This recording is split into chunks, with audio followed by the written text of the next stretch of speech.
বছর আগের কথা সুন্দরবনের কাছাকাছি এক গ্রামের নাম ছিল আমতলী। গ্রামের পাশ দিয়ে বয়ে গেছে ছোট্ট নদী বেতাই। সেই নদীতে যেমন মাছের ছড়াছড়ি ছিল, তেমনই ছিল ভূতের ভয়। গ্রামের লোক বিশ্বাস করত অমাবস্যা বা ভূত চতুর্দশীর রাতে নদীতে এক মেছো ভূত বের হয়।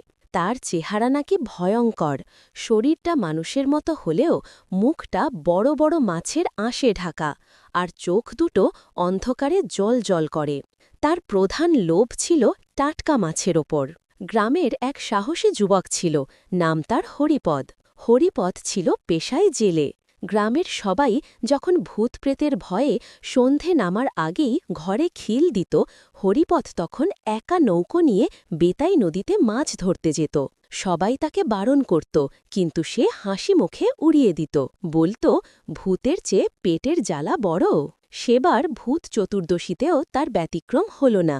আকাশ ঘন মেঘে ঢাকা, টিপ টিপ করে বৃষ্টি পড়ছে।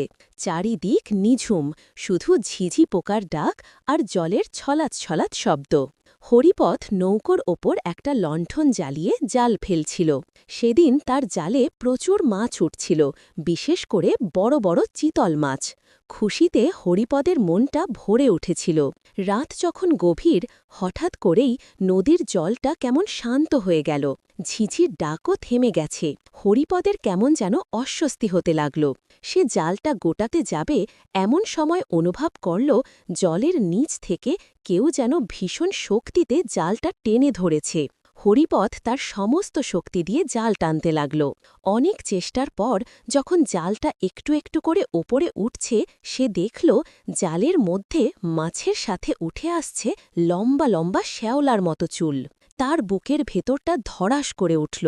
সে আরও জোরে জাল টানতেই জলের ভেতর থেকে বেরিয়ে এলো এক ভয়ঙ্কর মূর্তি।